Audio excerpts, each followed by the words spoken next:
good evening everyone. Today I am going to talk about anxiety. What is anxiety? How does it start? And how can we manage or control it? So basically मैं बात करूँगी ख़वातीन के बारे में कि हमारी society की जो वुमेन्स है वो एंजाइटी को कैसे फेस करती हैं।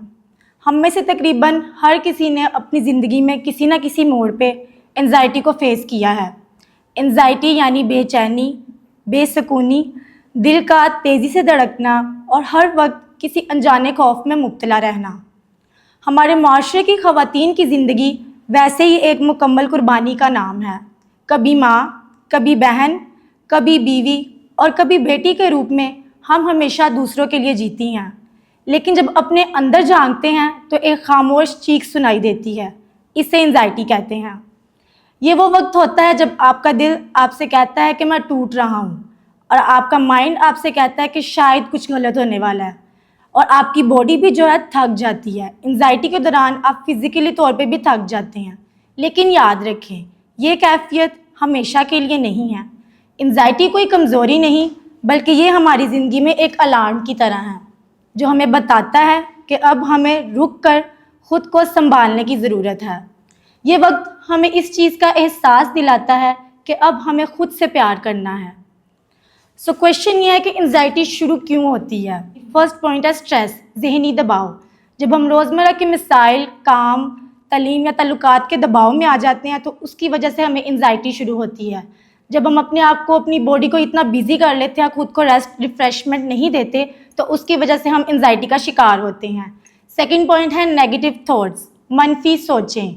जब हमें बार बार बुरे ख्यालात आते हैं कि अगर ऐसा हो गया तो क्या होगा, या कहीं ऐसे ना हो जाए या वैसे ना हो जाए, तो हम नेगेटिव सोचते हैं, जिसकी वजह से हम एंजाइटी का शिकार होते हैं। थर्ड पॉइंट है bitter experiences of the past, माजी के तलख तजर्बात। अगर आपने माजी में किसी सदमे, खौफ या नाकामी का सामना किया हो तो उसकी वजह से भी आप एंजाइटी का शिकार हो सकती हैं। हम में से तकरीबन हर एक लड़की ने अपने पास में मुश्किल वक्त का सामना किया है, और जब हम पास में किसी मुश्किल वक्त से गुजरती हैं तो हम अपने फ्यूचर को लेके भी परेशान रहती हैं कि मेरे साथ तो यार पहले भी ये सब हुआ था, कहीं मेरे साथ दोबारा से ये चीज़ें रिपीट ना हो जाएं, तो उसकी वजह से भी हम एंजाइटी का शिकार बनती हैं। फोर्थ पॉइंट है फैमिली हिस्ट्री। अगर आपके ख़ानदान या आपकी फैमिली में से पहले भी किसी को एंजाइटी रही हो तो ये उसकी वजह से भी आप एंजाइटी का शिकार हो सकते हैं, यानी ये एक जेनेटिकली तौर पे भी होती है। फिफ्थ पॉइंट है जिस्मानी या दिमागी केमिकल की खराबी। हम में से बहुत से लोग ये सोचते हैं कि एंजाइटी सिर्फ तब शुरू होती है जब हम मेंटली तौर पे किसी ट्रॉमा या टेंशन का शिकार होते हैं। ऐसा नहीं है। हमारे दिमाग में एक केमिकल पाया जाता है जिसे सीरोटोनिन कहते हैं। अगर आपकी बॉडी में इस केमिकल की कमी हो जाए तो उसकी वजह से भी आप एंजाइटी का शिकार हो सकते हैं। तो एंजाइटी एक फिज़िकल डायजीज़ भी है। हम यंग लड़कियां छोटी छोटी चीज़ों पे बहुत ओवर थिंकिंग करती हैं, जिनकी वजह से हम स्ट्रेस और डिप्रेशन, एंजाइटी का शिकार होती हैं। जैसे हमने किसी फंक्शन पे जाना होता है तो हम एक हफ्ता पहले टेंशन पड़ी होती है कि मैंने क्या पहनना, हम पहले ही सोचना शुरू कर देते हैं। हम कहते हैं कि यार वो तो मैंने उस इवेंट पे जाना है, मैंने अच्छे से कपड़े पहनने हैं, मेरे पास तो कपड़े ही नहीं है, मैं क्या पहन के जाऊँगी। हालांकि अलमारी कपड़ों से भरी पड़ी होती है, अलमारी का दरवाज़ा भी मुश्किल से बंद हो रहा होता है, लेकिन फिर भी कहती हैं मेरे पास तो कपड़े ही नहीं है। नहीं, मैंने पुराने कपड़े तो नहीं पहनने, वो तो मेरी दोस्तों ने देखे थे, वो तो देख के कह देंगी कि ये तो इसने पहले भी पहने थे। हालांकि दोस्तों को याद भी नहीं होता। सो ये छोटी छोटी चीज़ों को खुद पे हैवी करती हैं, जिनकी वजह से वो एंजाइटी का शिकार होती हैं। And now I am going to talk about how can we control anxiety. सबसे पहले अपने दिल की सुने। जब आपको लगे कि आप थक चुकी हैं तो रुक जाएं, आराम करें, रेस्ट करें, ऐसी एक्टिविटीज़ में टाइम स्पेंड करें जिनसे आपकी बॉडी को और आपको रिफ़्रेशमेंट मिले। सेकंड चीज़ है अपने दिल की बातों और ख़यालात को तहरीर करें। जो कुछ भी आपके दिल में है उसे अल्फाजों से बदल दें। अगर आपके दिल में कोई ऐसी बात है जो आपको डिस्टर्ब कर रही है तो अपने किसी फैमिली मेम्बर से या अपने किसी फ्रेंड से, जिनके साथ भी आप कंफर्टेबल हैं, उनके साथ शेयर करें। थर्ड पॉइंट है अपने आप को दूसरों से मुआवजा करना बंद करें। Don't compare yourself with others.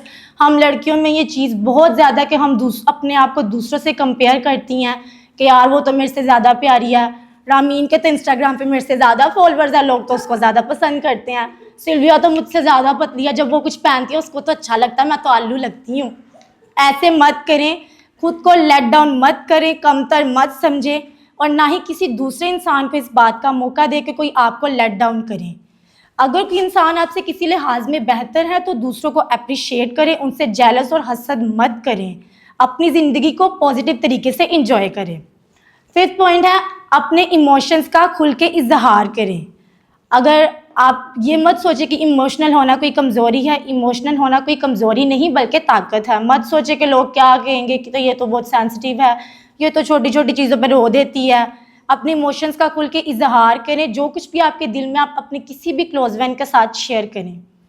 और लास्ट पॉइंट है, अपनी अहमियत को पहचानें, खुद को कम मत समझे, आप एक मुकम्मल इंसान हैं। ऐसे लोगों में टाइम स्पेंड करें जो आपको इम्पोर्टेंस देते हैं, आपकी वैल्यू करते हैं। आप खुद से प्यार करें और खुद की कदर करें, क्योंकि जब आप खुद की कदर करेंगी तो लोग भी आपकी कदर करेंगे। एंड एट द लास्ट मैं सब लड़कियों से ये कहना चाहूँगी कि अगर आप एंजाइटी का शिकार हैं तो याद रखें, आप अकेली नहीं हैं, हम सब साथ हैं एक दूसरे के। खामोशी को तोड़ें, बोलें, खुल कर जिएं और खुद को अपनाएं। खुद को कम मत समझें, आप काबिल हैं, खूबसूरत हैं और एंजाइटी आपको नहीं बल्कि आप एंजाइटी को शिकस्त दे सकती हैं। Don't wait for the things to get better, life will always be complicated. Learn to be happy right now, otherwise you will run out of time. Thank you so much.